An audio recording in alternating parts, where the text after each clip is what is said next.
Esta é a sua TV Unifev, canal 55, HF, Votuporanga, São Paulo.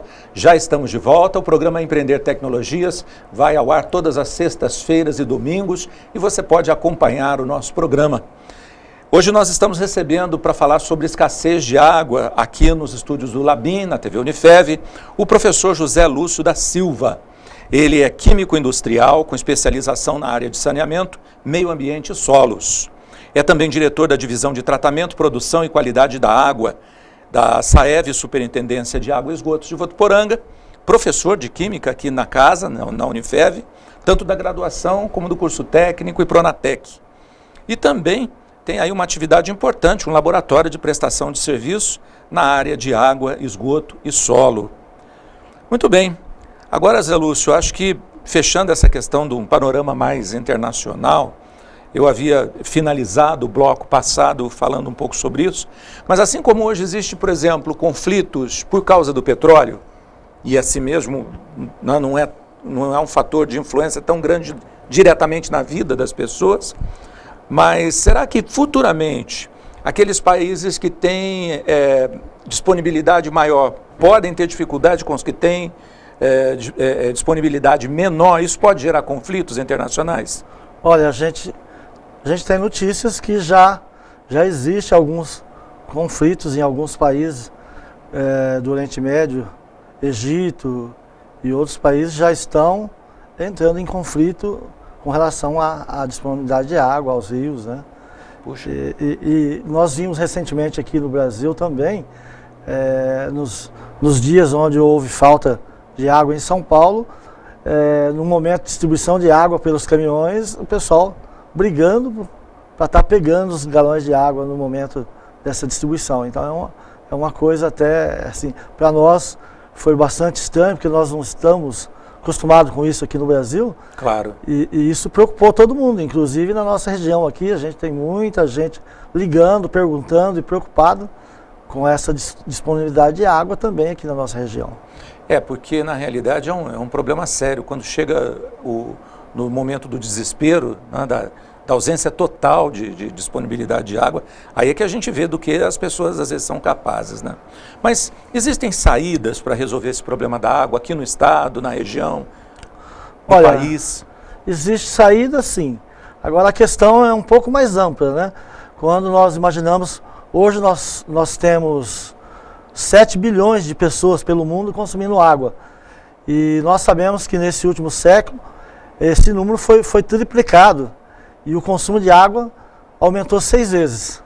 Claro. Quando nós olhamos para o nosso Brasil aqui, nós vimos na ocasião da Copa de 70 que nós tínhamos 7 milhões de pessoas, 70 milhões de pessoas, né? Claro. E hoje nós já vimos que nós estamos na ordem de 180, 190 milhões de pessoas.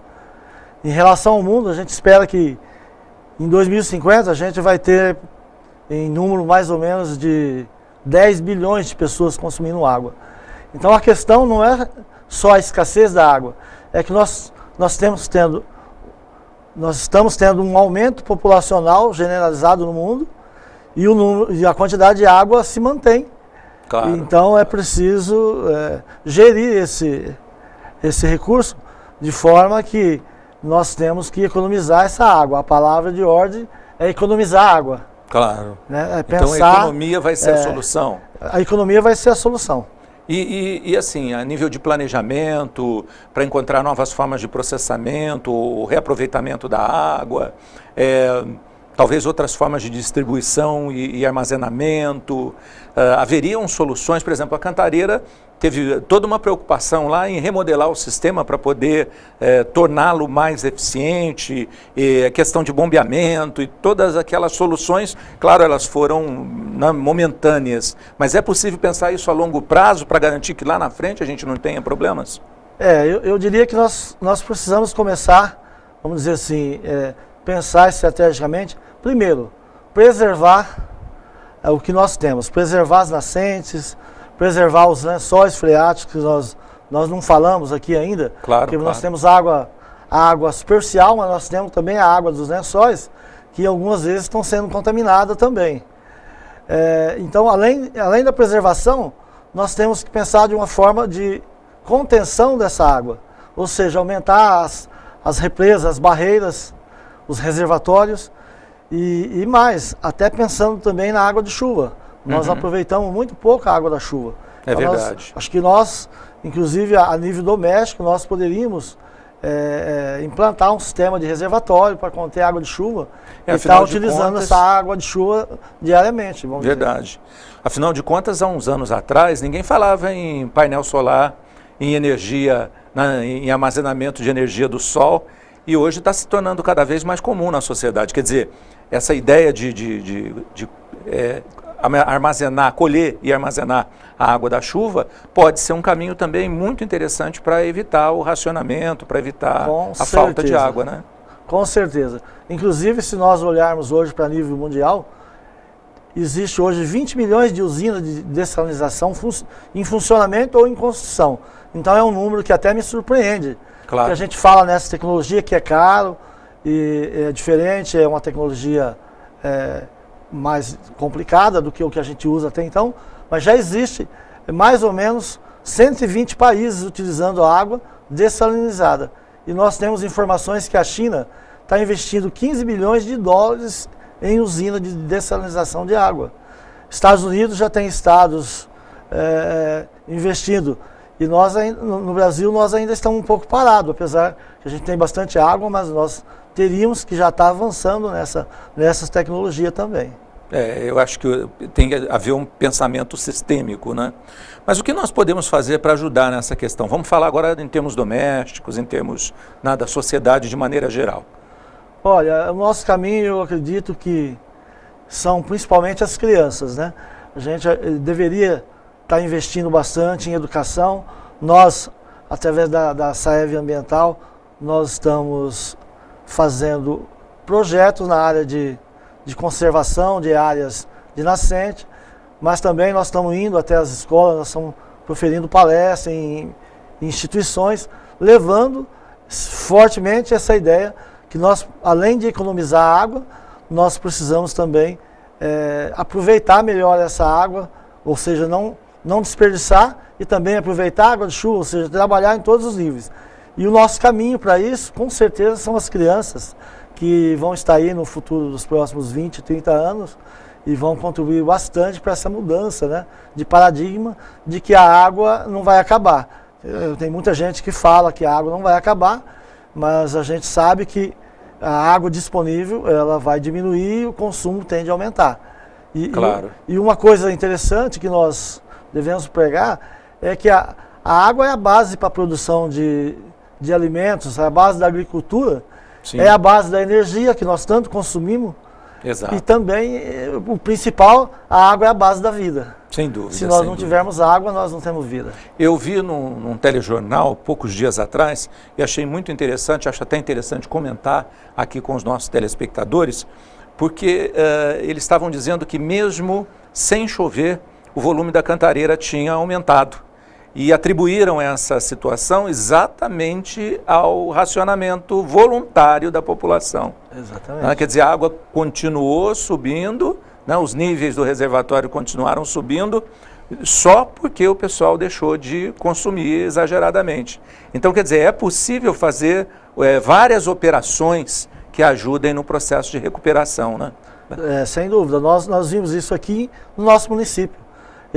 Nesses períodos que se começou a veicular essas notícias na televisão, nós tivemos uma redução na ordem de 6% a 7% no consumo de água. Olha só, e isso foi uma coisa que nós sabemos que, com certeza, foi da preocupação das pessoas com o que eles estão vendo na televisão. E José Lúcio, a gente fala da criança, da educação, porque eles vão ser o futuro do país, né? Agora, e o adulto que abre a mangueira e vai lavar a calçada, né, e que gasta mais. Como fazer também para ampliar essa conscientização do público? Existe alguma possibilidade de programas ou campanhas que ajudem na conscientização, na reflexão, na responsabilização do adulto? Olha, eu acredito que sim. É mais difícil conscientizar o adulto e muitas vezes se utiliza o bolso, né? Sim. A gente vai lá e aumenta as taxas, aplica a multa, mas é possível. A gente vimos recentemente que a Espanha, na cidade de Saragossa, eles conseguiram em 15 anos reduzir o consumo em 1/4. Olha só. Ou seja, 25% do consumo de água em 15 anos através de conscientização.